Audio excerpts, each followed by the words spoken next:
relationships, no matter what they are, personal relationships, general, whatever, are about skill, not goodwill. Everybody has Oh, that's goodwill, perfect. That's good. but they don't necessarily have the skill. Yeah. And then sometimes even the quietness of somebody who doesn't have the words. Silence is also a language. It starts right here, deep in your heart. Start right here. Oh, that's where it starts. Right here. We look to your heart. It's always and only starting right here. Tom Rutledge and Dr. Alan Berger bring over 90 years of clinical experience to this important podcast, and they offer you a guarantee. You will gain something of personal value from each episode. And now, what matters most. It starts right here. Start right here. Hi, I'm Tom Rutledge. Welcome back to Start Right Here. I'm glad to be back here in the new year, 2021, with my good pal and co-host and partner in crime, the good Dr. Alan Berger. And we have a wonderful guest today that we've been really looking forward to having. And I'm going to let Alan say a little bit more about her. And you'll probably know more about how both of us feel about Mary, than you ever wanted to know by the end of this broadcast here. But Alan, how you doing? Well, Happy New Year. Happy New Year. Goodbye 2020. Hello 2021. Mm-hmm. Learn from the past. Get the hell out of there. That's it. And there's a lot to learn from that past. We just God, absolutely. A lot to learn. And I'm excited about this year. I'm excited about the changes that are going to be taken in our society and in our political system. I'm very excited about new possibilities and stuff like that, and see how this experiment proceeds at this point in time, but also excited about, the rhythm that we have in our podcast, Tom. And I think we've had a lot of great shows in 2020, and I'm looking to a lot of better shows in 2021. And I couldn't think of a better way to start this year than to have our guest here today. And Mary Gordon, I'm going to let Mary tell you mostly about herself, but Mary and I met, probably 25 years ago, when you were the director of the family program over at that point, the Betty Ford Center, before Hazleton acquired the Betty Ford Center and they merged. And one of the great things that I saw that was happening at the Betty Ford Center was, from the beginning, the commitment to getting the family involved. Yeah. And you just did a fantastic job, Mary. I mean, families that went through treatment with you and worked with you and the staff, and you had a great staff. I mean, they just got so much value out of the experience they had, and you just were tremendous. You did a great job. Thank you, Alan. And then our relationship continued on. We've had a few misstarts. That one program we were trying to get off the ground with that startup, that didn't happen. And then, Tom and I, and the Thursday night meetings, and you make such as I was saying before we came on the air, what a great contribution you make on Thursday nights at the emotional sobriety meeting. So it's just great to have you as our first guest. But tell everybody about you a little bit more, what you're doing right now, things you're excited about in your life, and then we'll jump into 2021. And okay. Well, first of all, Happy New Year to everybody. Mm-hmm. And I'm glad that we're all here. We showed up for 2021. So far. Yeah, so far, so good today. And thank you for having me on with you guys. I feel that's a privilege, because I learn a lot from the two of you. But, I've been in the field over 3 decades, and, got sober back in Maine, and also continued to work in the field, even though my background was, I was a music educator.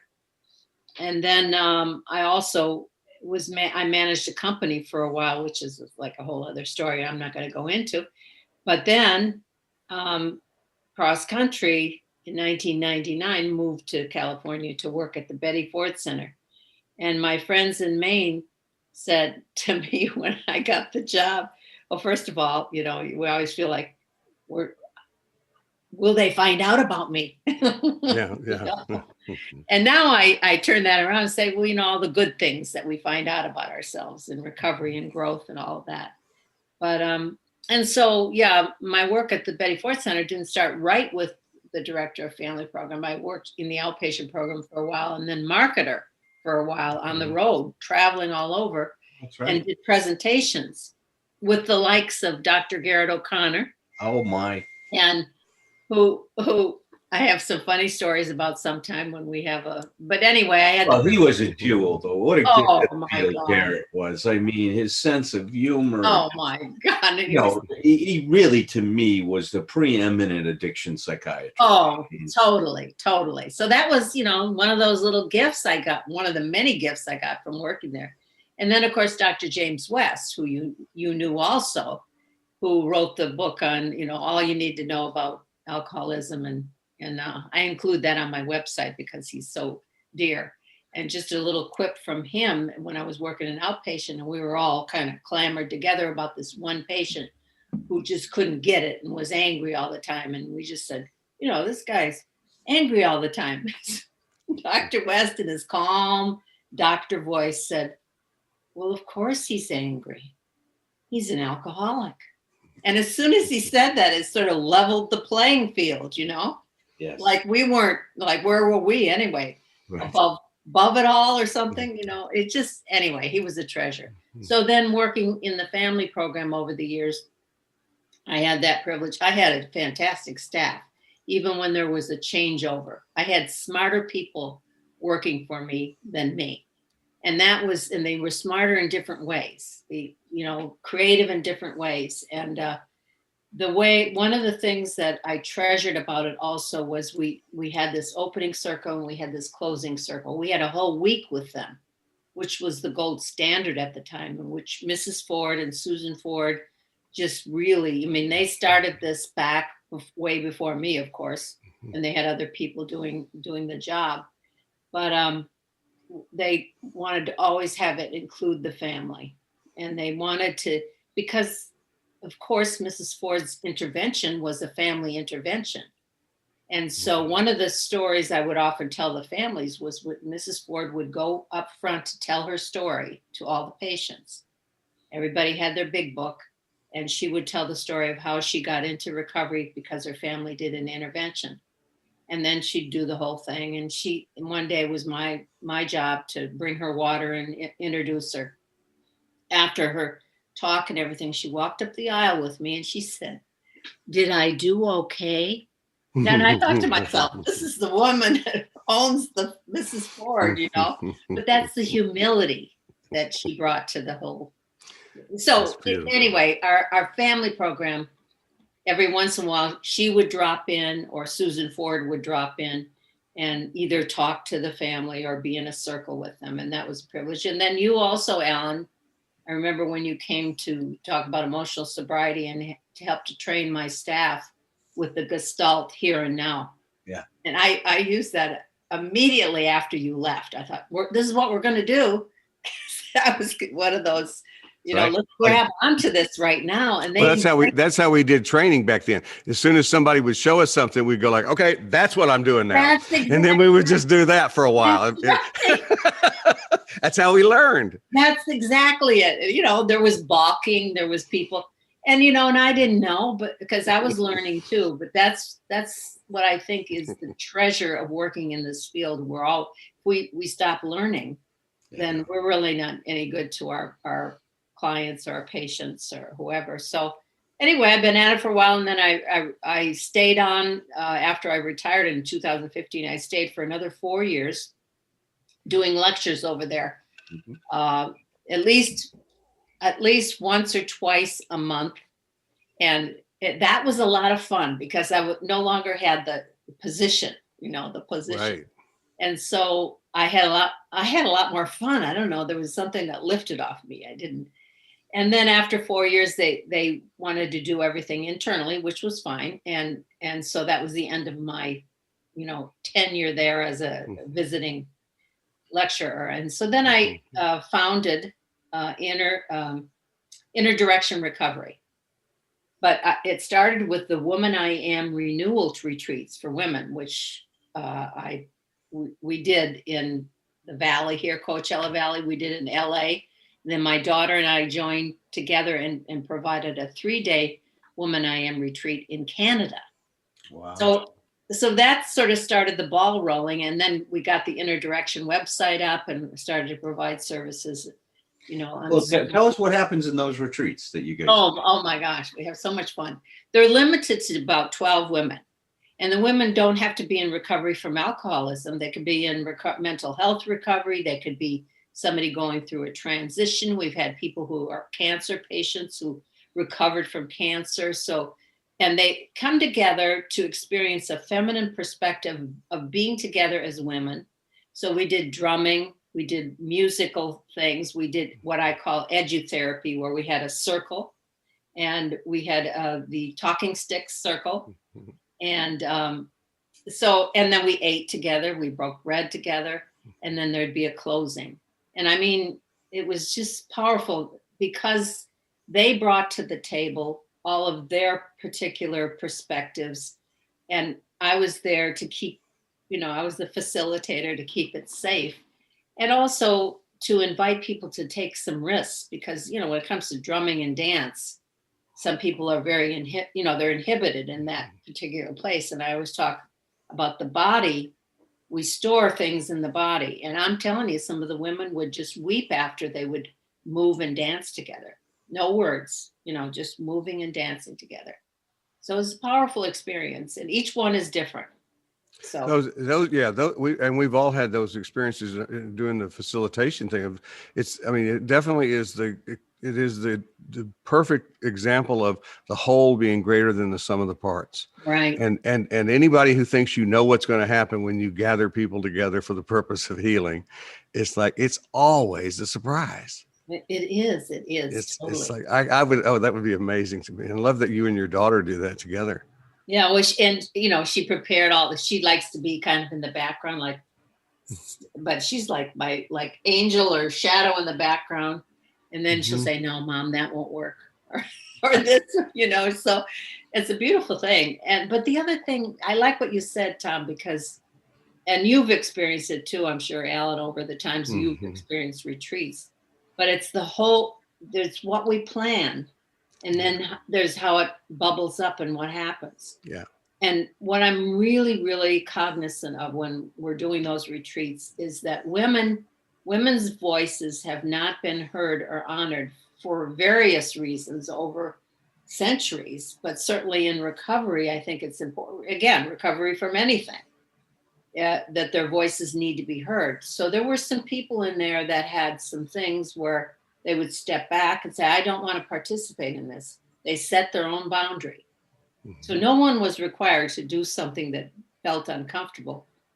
But what I noticed, and I'm sure, again, you two are well aware of this, is when you give permission to people, or not even permission, when you allow that evolving of people saying no to a bound, or they don't want to participate, somehow that gives them permission to participate. Right. They give them they don't know that they have the power to give themselves permission. That's what's happening. We're giving ourselves the power, but it's when we don't. Yeah, we're not there to tell people what they have to do. It's the simple. It's always been the simplest thing to me. But it's like when you listen to other people talk about this, it's like, in the name of being a tough love therapist or something like that, you hear people tell stories about, where they really felt like they were pushed into stuff. And I know I've done that in my earlier years when I was trying to figure out how to do this. Right. It's like, and people do wonderful stuff with it anyway, but it's like, it's so cool when you realize just to let people be and when you don't have to, you will. Yeah. Listen, what we're talking about has such a great application to life, doesn't it? Mm-hmm. Outside of the therapy room, it's just, oh God, yeah. The more supposed tos I have, the more agenda I have about how things are supposed to look, the less I can show up to what is happening. Yeah. And the more I'm going to miss incredible opportunities in my life that being more present to whatever is unfolding is going to afford me. So, Yeah. what we really capture in therapy is just such a powerful way of living our lives and that's what we're finding in that emotional sobriety meeting on Thursday nights. Right. All those supposed tos, all those expectations, all those idea how things should be, right, interfere with us coping with what is. And I want to mention this because what is, and also in the books that I've read from you, both of you, is that self-respect piece in there. And you've mentioned it several times in your books about self-respect, Tom. And I think that's important for us as facilitators or us as human beings, just respecting ourselves and our journey. And one particular real quick story about that, when I was back in Maine, I had several different jobs before I got my master's degree and was working in the field, I was working at a domestic violence shelter. I was the manager of this shelter. And I was called out to pick up this woman. This was cold winters, a lot of snow in Maine. I had my 4-wheel drive Subaru to pick up this woman. And remember, I had years before been a music teacher in the schools. So I go out to pick her up and the police were supposed to follow behind me. And so I pulled in my Subaru, all proud that I got there, with a 4-wheel drive Subaru. And I'm waiting for her to come out of this little kind of cabin area, kind of rural, real wilderness kind of place. So all of a sudden, this guy comes right next to my window, great big strapping guy. And I thought, oh no, who's this? Well, it was her boyfriend. And I was supposed to pick her up. So I rolled down the window a little bit and he looked in and he said, oh, Mrs. McGillicuddy was my name at the time. Miss Mick, you were my music teacher. And I said, yes, I was, Richard. And I'm here to pick up your girlfriend now. Oh, he says, oh, I'll go get her. I didn't say what for or anything, but it was that whole thing. Wow. You respect the process that he had, which was he recognized me and it was like saved me from his possible wrath. You saw him pulling you out of the car, didn't you, Marion? Kind of. Yeah, that's right. With you. That's right. Self-respect, but respect for him too, And Absolutely. And I remembered his name, which was I was younger then. I can see it in his face. Patrick wants to say something. Okay. No, I just I've really been enjoying the conversation so far, and I just wanted to say I think it's important that you create that space for women to be with each other. My girlfriend's in recovery, and in the early days, and still sometimes today, she didn't feel safe, unless she can be in a meeting just with other women. And then I remember, she has some domestic violence in her past, and that was she's actually a domestic violence advocate. So that's so anyway, I just to the extent you can speak about that or some of your experiences could be really illuminating, I think. Oh, thank you, Patrick. Yeah. That's beautiful. It is so important. Absolutely. Yeah.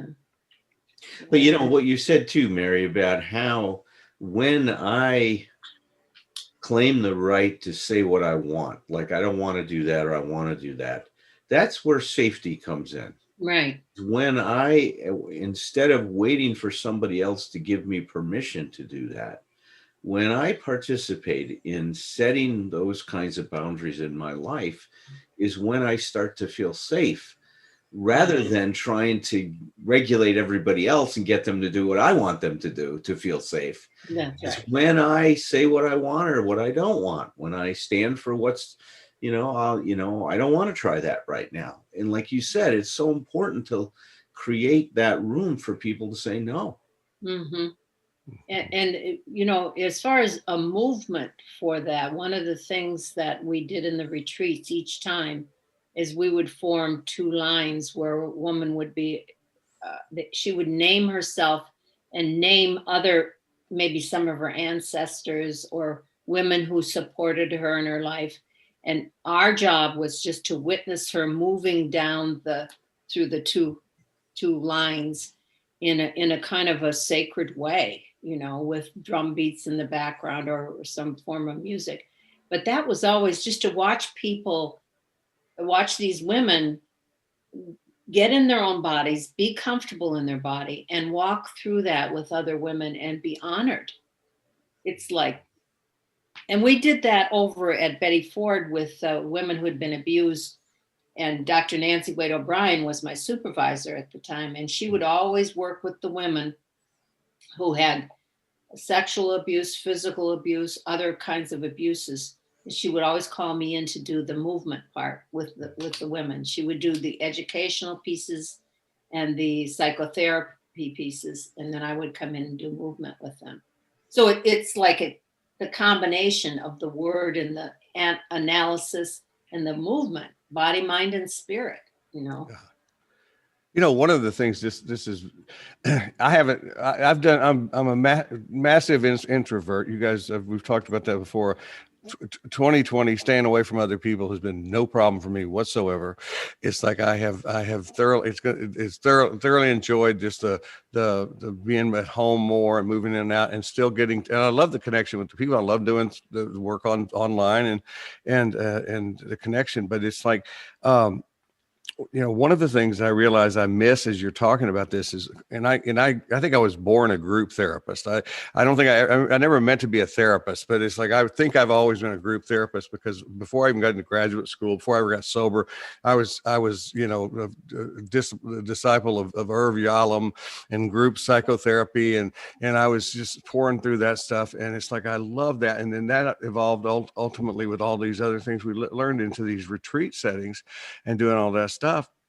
And I'm realizing as we're talking that I miss that I really miss from this year. It's like from doing retreats like that, where you can be in that same room. And specifically what's making me think that is I look forward to an opportunity I hope that we'll have, because I've heard you talk about your music. I've heard you talk about your movement therapy and stuff. I would love to be in a workshop where you're doing your thing and get to experience that. With you, that would be so cool, and I love anything that brings our bodies into it, because and it's not because I have mastery over that, because I have been one of the most self-conscious human beings on the planet since I hit adolescence, and you know, still work on that today. But I have learned to take chances, and they always pay off. It's like, you know, especially when I'm in safe places with people I trust. So I can't wait to see more and feel more and do more with you. Yeah. Well, speaking of men in movement, one of the things that, and this is Dr. Garrett O'Connor was included in this. We both went to British Columbia, and we're at that great big hotel up there, which I forgot the name of right now, to a lawyer's assistance program conference. Mm-hmm. And my job was to present about the difference between men and women in treatment. And it was so looking back at it now, you know, I thought, oh my God, it was like a flip chart instead of, you know, what we're doing now with slides and all that. And I had it, and it was a big group of men. It was mostly men. It was a lawyer's assistance program. And then at the end of it, I closed with music. And I did a movement where I included them in the movement by moving around the room and everything. And I had chosen Sarah McLachlan, and I didn't know she was Canadian. I just chose this big piece of music, you know, and it was, Will You Remember Me? I Will Remember You, or something like that. Anyway, so afterwards, these lawyers came up to me and said, oh, thank you for playing Sarah McLachlan from Canada. And I thought, I didn't even know she was from Canada. You're welcome. And then I know, and I did. And then Dr. O'Connor comes up to me and says, oh, you're such a show off. That's good. And it was so delightful to hear him say that. You know, sometimes you take offense. I didn't take offense to him because I knew him well and I loved him, and he was brilliant. And he also was Irish, right from Ireland. And he had that brogue. So I just feel like anybody who works in this field. I have a Garrett O'Connor story. So I was presenting with Garrett one day. Okay. The IDAA, International Alcoholics Anonymous. He was big on that, and I think it had a lot to do with the inception of that program. Well, definitely supported it, loved it. I thought it was a great place for docs to come. So I remember this presentation he's given, and in the beginning of it, he shows this warm and fuzzy film where everybody's talking about love and supporting one another, and only the way Garrett could do this. I mean, he gets the room just so open and Yes. vulnerable, right? And at the end of the film, he goes, "That is so much crap." he goes, "Look, there's nothing wrong with that side, but let's own the other side of it. Every one of you are a goddamn Hitler," or he hated the Prime Minister of England. Oh yeah. Okay. Yeah. Right? What was her name? I'm blocking her name right now. Oh, Yeah. he could not. Margaret Thatcher. Yes. Oh my God, he could not stand Margaret. And he put Margaret Thatcher up on the board with Hitler. I mean, that's how much he hated Margaret Thatcher. And he says, this love and crap is great, but and that's what he did in the beginning of class. He says, "I want to see the hands of all the guys that have been to a massage parlor." Right. So these are all medical doctors, right? So in the group, about maybe 10% of the group raised their hand. Yeah. And he says, "And look, you guys, 10% of you raise your hand, you're liars." He goes, "Probably 60, 70% of you have been to a massage parlor since you've been in sobriety, and you're not owning it." Because what everybody does, nobody wants to deal with that other side, the shadow side of them. Everybody wants to talk about love. That's right. That's right. You got to own both sides. And he was big into that. And I'll tell you, he was. and then at the end, he says, "All right, now, that's what it was. It wasn't just massage." He says, "If you've abused your partner verbally or, and all this other stuff." And then and then at the end, he says, "Now raise your hands again." 90% of the room had their hands up. That's right. In terms of owning it and stuff like that. I mean, that's who he was. And he did it without shaming. It wasn't that he was just saying that this is a side of us that we got to own. He goes, "I hate to tell you, I got a Margaret Thatcher inside of me." Yeah. It killed him to say it. I mean, he goes, "I got a Hitler inside of me." He goes, "I understand that evil. That evil exists in me. And thank God I've done the work where I'm dealing with it now." He says, "But if you don't start to do that work, it's going to get you." Yes. It was so good. I mean, you're landing on something that takes us into 2021 here, because we're pinballing stories, but I know a fella that I won't say his name because it won't look good for him, but it's like, in my opinion, he does these retreats for and all these gatherings for these corporate big cheese corporate guys, and they deal with it's all kind of a part of it kind of came out of the men's movement that we've been involved in. You and I've talked about some, Alan, but it's all about these guys' woundedness and it's like, and I get it. We do the longer version sometimes. Sure, they're wounded, but we're talking about privileged people, and I would be working at the facility sometimes and see these guys come in, and they would, they'd be sitting there smoking big cigars and, I knew their agenda and I knew his agenda, and they were going to talk about woundedness. And I just told him one time, I said it sincerely. I said, "Listen, if you ever want somebody," and this actually fits into what we're getting ready to do with 4-step stuff too, I think, Alan, in the Thursday group, is like, I said, if you ever want somebody to come in here and just spend like a couple of hours talking to these guys about how to basically be in touch with the asshole within them and how to learn what assholism recovery is, because we've all been assholes, and I said I would love to come in and talk to them about that stuff. It's like, you could have heard that drop on the ground when I said that to him. It wasn't going to happen. He was making his reputation on helping these people with their woundedness, but that's the deal. Isn't that the thing that makes the difference between what's real and what's not real in this stuff? It's not, some of the hardest work I've ever done. The hardest thing I have ever done in my recovery was, I remember when Bedford Combs had me in this piece of work where I had to say to that inner child that I had accidentally just met, and I had to say, I didn't have to. He said, "Say, I am the parent that you've always been waiting for." Yeah. So, of course, I didn't say that because my mouth wouldn't move.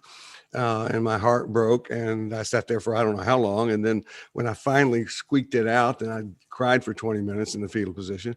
It was the hardest thing in the world, and it's such a turning point for that.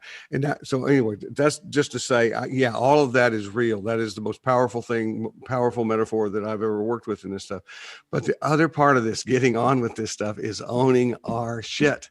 And, Right. and getting that, look at that shadow side, look at this stuff, and understand that I love what Sheldon Kopp says in I think it was Back to One, which I never heard him say it, so I've added the inflection in my mind, but it was for everybody who's ever worried that your parents are in you, relax. They are, it's like, and you think about the things that I hate about each of my parents. I get the good stuff, but those are that's my dark side. I can be as shame-filled as my dad. I can be as depressed and mean and bitchy and horrible as my mom. It's like I've done it. It's like, and those are the things that make, and as we move forward, as we're polarized in our world, we have to learn how to get out of that polarization and realize we all have to be able to look at our whole self. Right. Both sides. And that reminds me of, and I'm glad you said that, because when we do the women's retreats, there's a song that we use, and actually Eddie helped me with this. It was something he had done, where you honor the genius in me loves the genius in you. The genius in me loves the genius in you. So easy to love. Then the asshole in me loves the asshole. So that's what we're talking about. We have both sides. And I'm going to tell you, women sometimes have a hard time owning that. Yeah. Because we want to be nice. We've been conditioned. But then there are women who have no trouble with that. Mm-hmm. But I always bring that up, the two sides, the shadow side and the other side too. And then, I wanted to say, and then with you, they get to sing it. That's so cool. They get to sing it, and it almost like, they're startled that they, because they can do it with a partner, and they're like, I just said that, and it just seems to be easier to own when you're singing it. Than just, I don't talk Milton Erickson, whatever you want to talk, but it's like you're disrupting so much stuff in their head when you're doing this in song. I think sometimes I end up doing it because I laugh at so many things that other people don't laugh at, and it's like I think sometimes that just throws people off, and it's like, but when you can get to those places where your brain is doing different things, then you would, there's no way you ordinarily sing about your asshole within you. It's like, until you're there. Yeah. This may be a nice segue into, I think, something that our country is going to be struggling with so much this year is how do we heal the incredible divisiveness that currently exists? And it's such a serious problem. We've gotten, we were polarized. I grew up, I was born in 52. So I grew up through the 60s and 70s. And I saw the incredible polarization that occurred between, the peace and love movement and Vietnam War and the polarization around that. And they're challenging of a lot of that the power, the white power in the society. It really, that dialogue started, I think back in those days and stuff, and and I thought we had made some movement, and to my ignorance was the not realizing how still polarized we are, because I hang out with like-minded folks like you guys, right, who are much more in understand what we're like, stuff we're talking about today and all of that. But I think we've got an incredible challenge. Do you guys have any ideas about what we might do to start moving towards addressing that, personally and then socially? And well, I think one of the things we got to do is what we're talking about here, which is and it's something that I write about in my therapy for politics stuff that's on my website. It's like we have to practice the principles that we practice. And I don't mean just as addicts recovering, but just as I like the idea of what Mary's talking about from the beginning. It's like I thought about when you've talked about Mary being in charge of a family program. I thought nobody better because I just have this sense about you, Mary, that, I mean, it's like you don't distinguish. It's like, the idea that I have alcoholism, that person has an eating disorder, the other person is been traumatized by cancer treatments. It's like, and that's one of the gifts I think, Alan, that you've given me by helping me to focus on the emotional sobriety concept, because that's the big common denominator. But one of the most important common denominators in the whole recovery thing is always start on your side of the street. Yeah. And it's like, it's so easy. And what I've struggled with is when people get to where they're, they're so different from me that I can't even identify anything to come close to agreeing about. It's like, and maybe not even respecting, it becomes a real problem. And it's like, and I just really, this sounds corny, but I listened to Joe Biden and Kamala Harris talk the night they accepted the nominations. And it's like, I really take this healing thing seriously. Yeah. And I want people to know, we have to look at ourselves, it's about communication. That's one thing. And the other thing is, it doesn't mean people go like, oh, well, we're going to let everybody off the hook. Healing doesn't mean letting other people off the hook. No. It doesn't mean that. It's like, it's like, no, it means we're not just going to think that change is going to happen outside of ourselves. Right. It has to start with us. Right. Yeah. And what I want to add to that, Tom, is that, the listening, I think the listening is going to be important for us as listeners, and listening to people that we probably ordinarily wouldn't, I personally might react to. Mm-hmm. And react to, not in a way that would be healing, but in a way that would be, don't you're wrong, mm-hmm. kind of way. Mm-hmm. So I think that the communication of skills, but also the ability to be quiet, be peaceful in ourselves, and that's emotional sobriety too, is just say, oh, okay, let me listen to this. Doesn't mean I'm not going to say something when they're finished from my point of view, or how I would look at healing. Mm-hmm. But I think that we just as a country need to listen to each other, and what are the deep-seated prejudices that we all have, or we call that sometimes the old ideas, the old beliefs. Who have we talked to lately that has a different opinion than us, or has a different way of looking at it? Well, the best people that I've ever talked to about stuff like this always talk about, first of all, I'm a big believer that curiosity is the primary ingredient in respect. You got to be interested, and that's the opposite of assumption. But the other is people that are smarter than me and wiser than me and communicate better than I do, that I kind of model for myself, are people who basically can stay in that really curious interview mode, with people, as opposed with kind of hold out, because I mean, I've gotten pretty good at that, but it's like, I'm very much aware of the guy on my committee who's ready to come in, and he's over there making the notes and getting ready for it to make his counterpoints, and it's like, and I gotta go, that's fine. He's there. It's like you go like, no, it's not your turn. We got to listen. And the people, what I was going to say before is, I've heard people say so often, listen for people's value systems. It's like, because the values are not that different. Right. We assign different, we have different representations for the values. It's like, but when somebody says, oh, you're taking our freedom away, I just want to go like, oh, no, we're not. We're doing, you are, so are not, but that's not going to get it. We have to listen. Tell me more about that. Right. Oh, and I wanted to say, that is one of the things I do hear. And I'm much more on the left. I wouldn't say I'm radical left, but I'm definitely left. And when I talk to some people that are on the right side, is things like, my God, they're so afraid of losing the democracy. I know. You'll hear that theme come up, and I'm sitting there going, my God, what's going on now seems like a threat to the democracy, right? Wanting to disenfranchise the votes of millions and millions of people, just to continue to keep one person in power.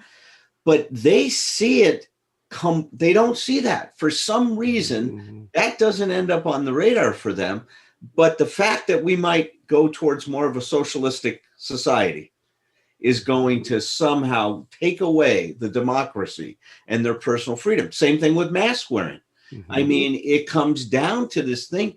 No one's going to tell me what to do. I have a personal freedom to not wear that mask. And anybody that tries to dictate that to me is taking away my individual rights. But Alan, one of the things that and I'll say this briefly because I know that that Patrick wanted to talk too. It's like the you and I have talked about how doing couples work, and to me, everything we need to do in communication is right there in our therapy room.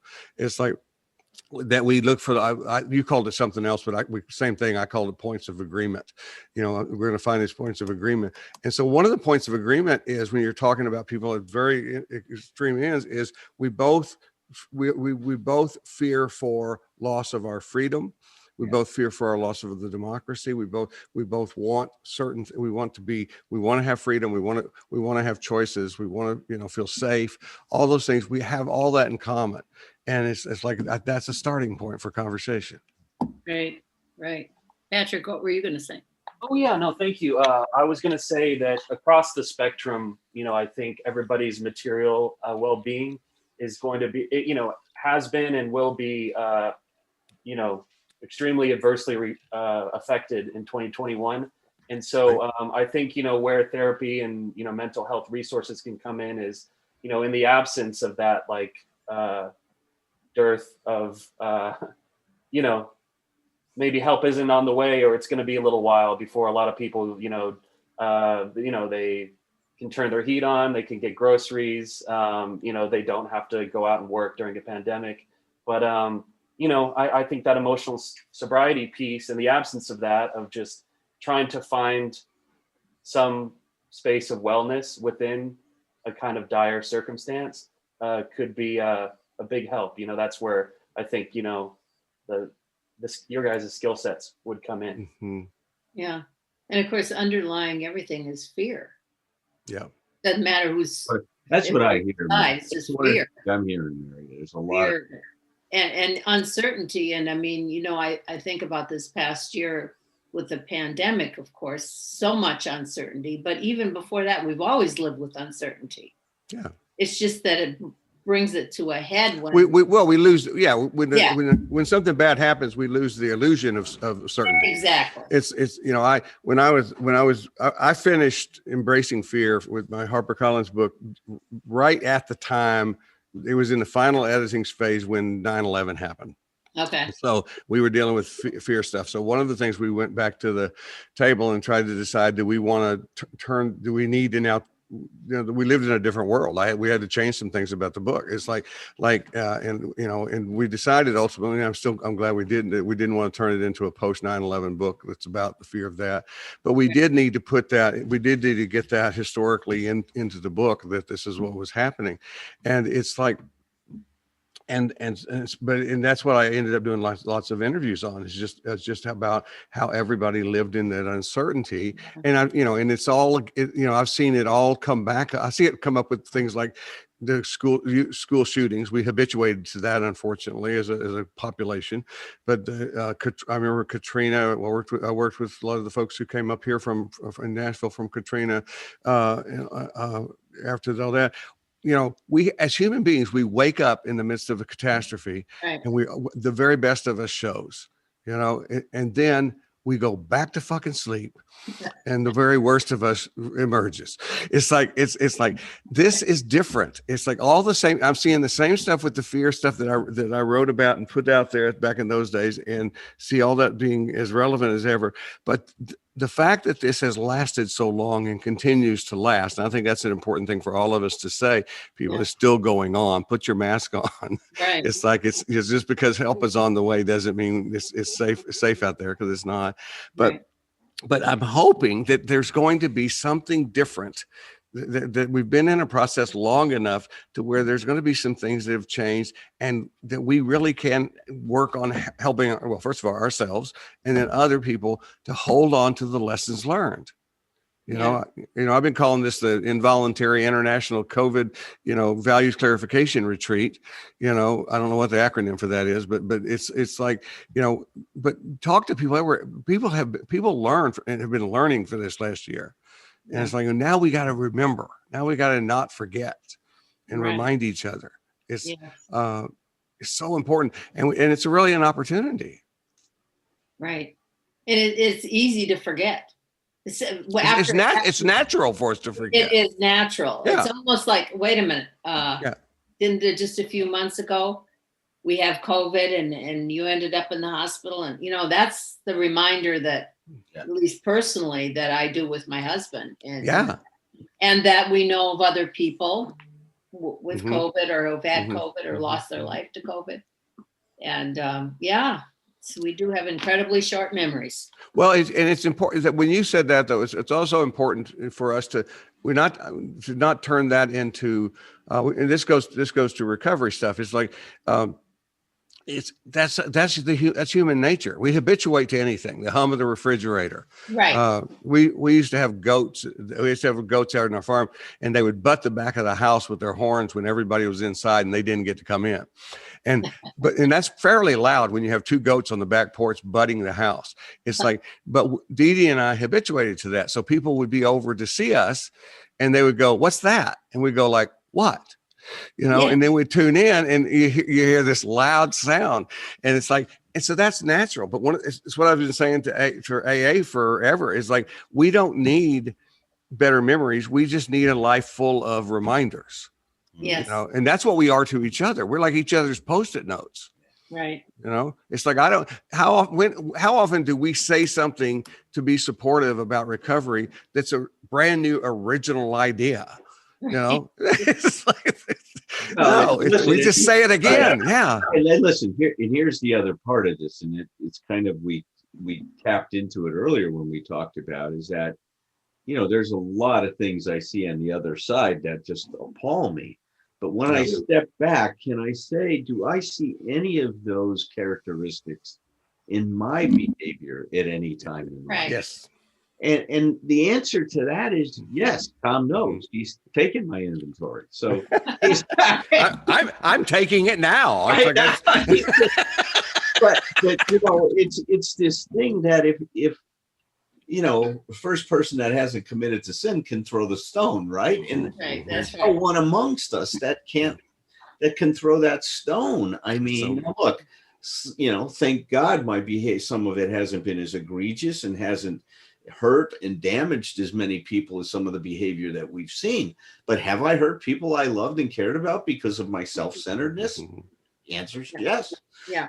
Has my narcissism showed up in my relationships and damaged some of them? Of course it has.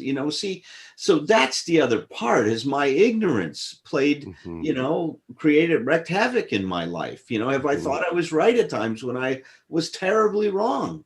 Right. Well, yes. I mean, so, that's the other side of this thing, is that we've got to start just, and what, like you said, Tom, that doesn't make it okay. Yeah. It just makes it understandable and maybe creates, before you said about leveling things out, Mary, right? Maybe it just creates an experience or a leveling out in the relationship that we don't have to talk about who's right or wrong. We could just try to understand, what is important to one another and how, there's some real big differences in terms of how we achieved some of these things. And I encourage people to take everybody's inventory, because it's good practice for taking your own. It is. Really? I like it. We discourage something in you. I got it too, Right. Right. No, that's a great way to say it. Right. That's right. I wrote about this a lot in about projection is such a powerful mechanism, is that the stuff in me that I don't want to look at, I'm going to definitely attribute to you. Yes. It's a great way of thinking about it, is that I set that boundary way too much in my favor, right?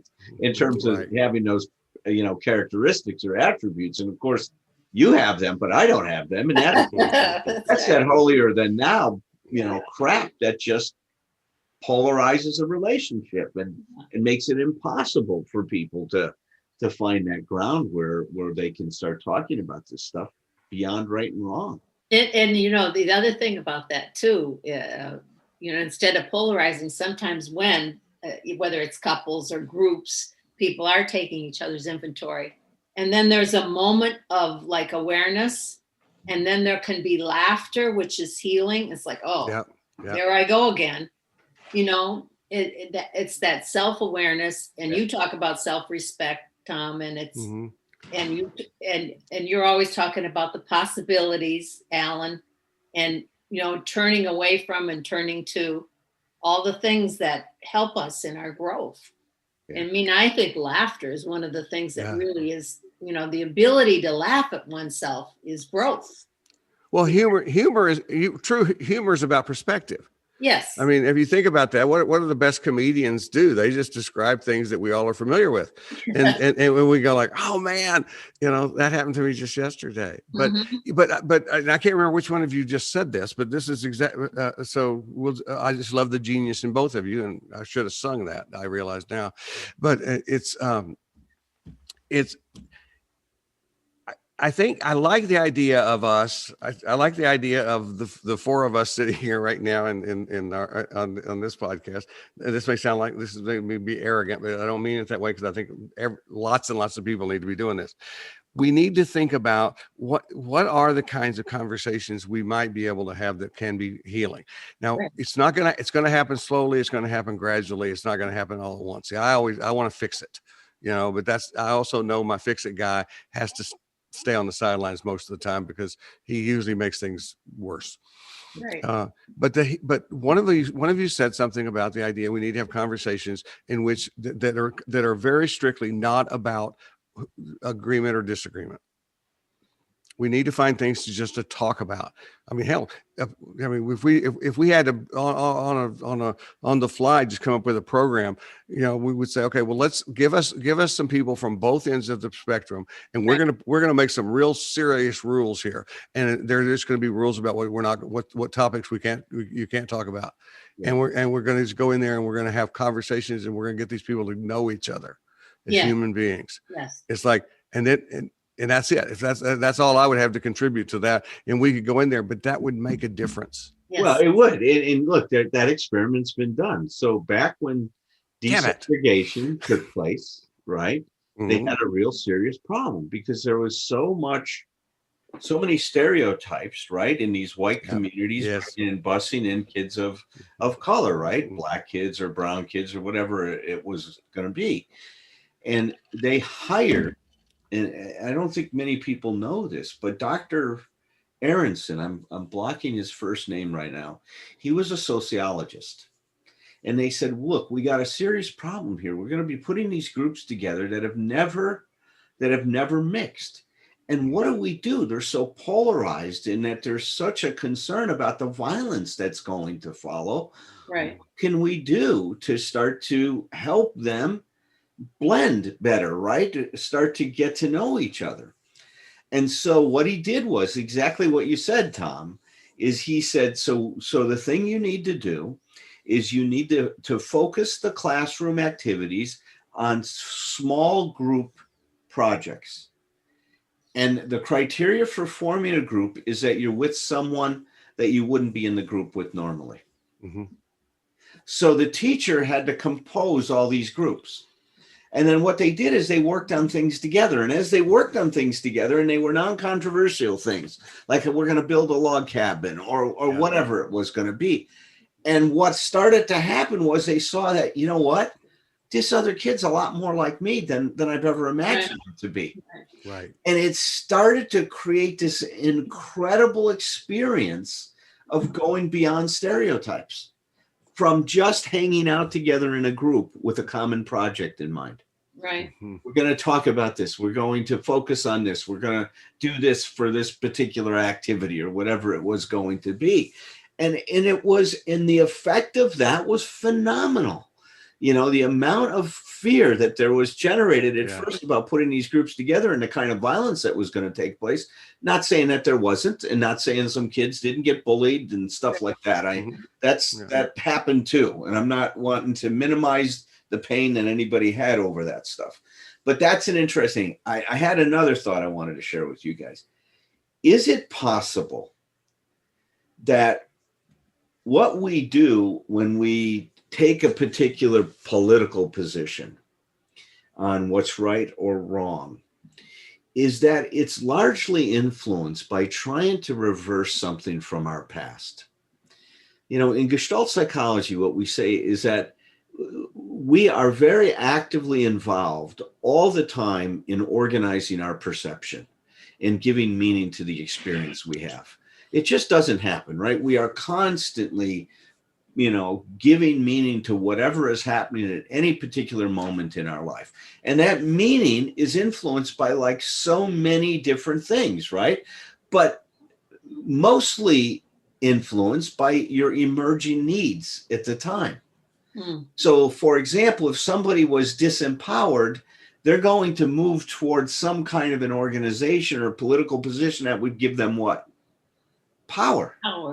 Right? That they are going to get, look towards something like that.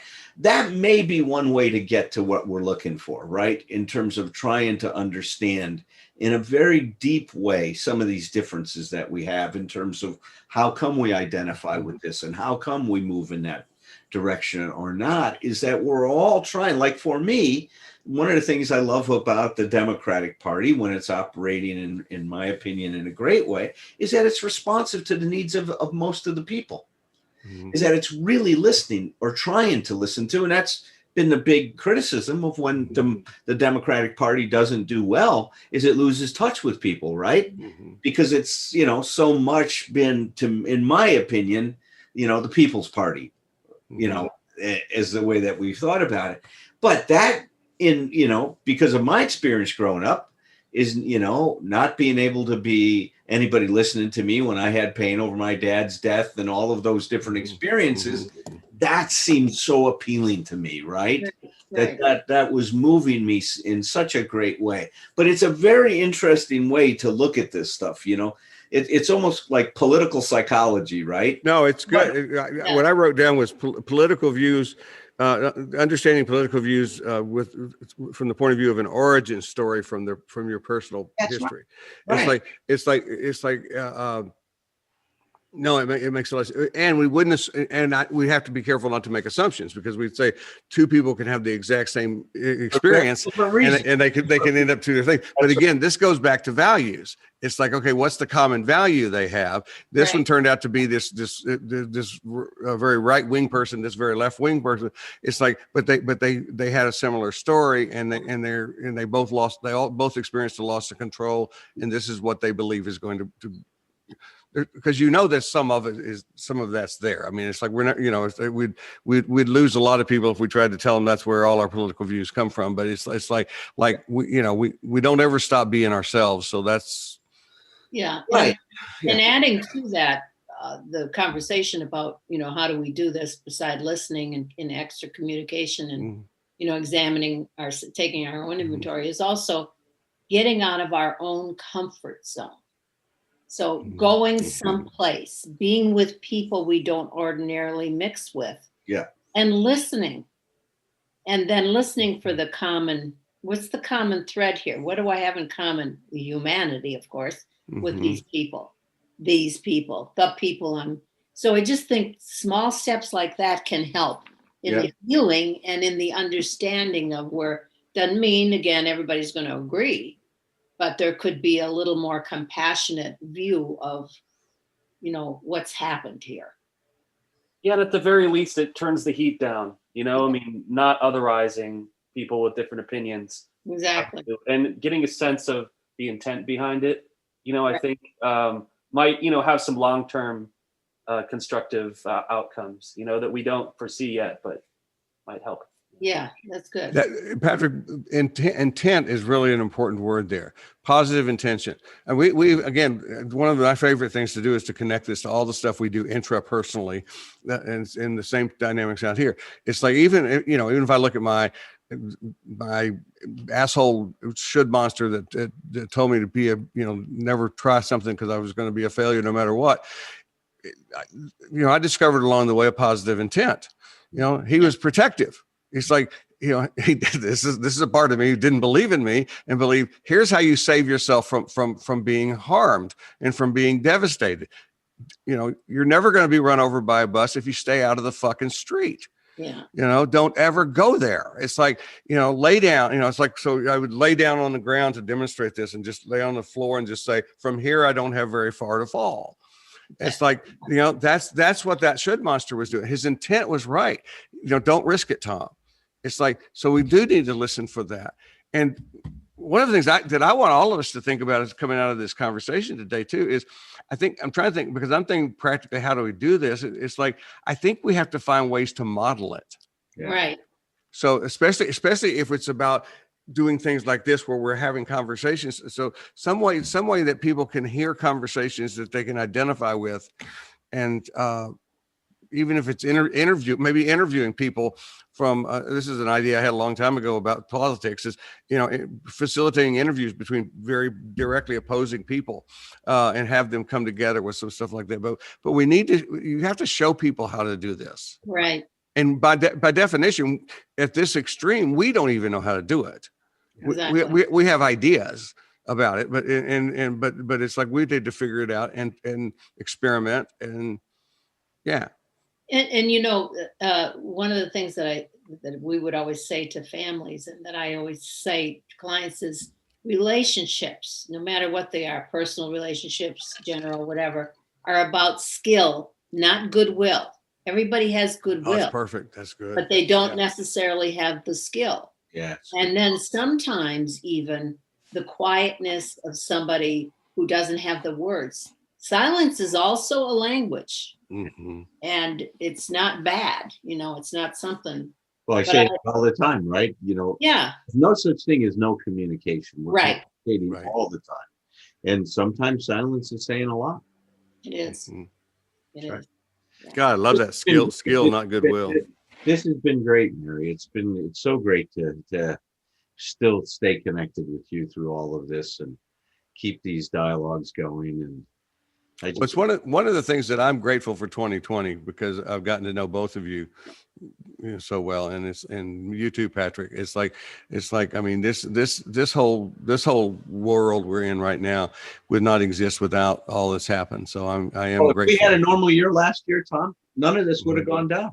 Mm-hmm. We wouldn't have started the coping with COVID, those 12 videos. Mm-hmm. And Yeah. that's what started the thing. And then while that was going on, I decided to start that Thursday night meeting, and you became an important part of that. Mm-hmm. One thing led to another. Yeah. We started, and we invited Patrick in to help us record the thing. Because we didn't know what we were doing. Patrick, he's a youngin', and he's into all of this technology. Yeah. And he's just been godsend in terms of helping us achieve our mission, which, a shout goes out to you, and thank you for all the hard work, Patrick, that you put into this thing. And just, right, Tom, Mm-hmm. I agree with you. I was sitting there reflecting the other day, is that as much as I've lost, I've probably gained more this last year. Yeah. It's one of those amazing things, by just showing up and looking at what's available and then appreciating what is that we've been able to build this. We've been able to, I finished that book with Dan that I've been trying to get finished forever, and then wrote another whole book during COVID. I mean, Wow. I've never written another book that fast in my whole life. It's it's full circle. We started early in the podcast. I think we talked about positive opportunism, which is something I started talking about and writing about right after the 9/11 thing, which is living by the question, how can I use this horrible situation to become a better person? That's right. And building community is such a part of all of this, and that's what we're talking about. And you hear it, like we've gotten as many as 150 people on that Thursday night meeting now. So, I know. I know it. I've seen it. and you hear people talk about, my goodness, this is what I've been waiting for in my recovery. I mean, I'm loving this. This has added such a breath of fresh air for. It's really cool. And we've all created that, you guys. You guys have had a hand in that. Yeah. All right. Well, Happy New Year. Happy New Year. Happy New Year. Sure. Thanks for coming on, Mary. You're quite welcome. We'll have you back soon, I hope. Of course we will. Thanks, everybody. Thanks, Patrick. Mm-hmm. All right. Bye-bye. Bye. It's a spiral, not a circle. Goes round, round, round. Look for solutions, be your own friend. Never say never in either direction. Look in the mirror, trust the reflection.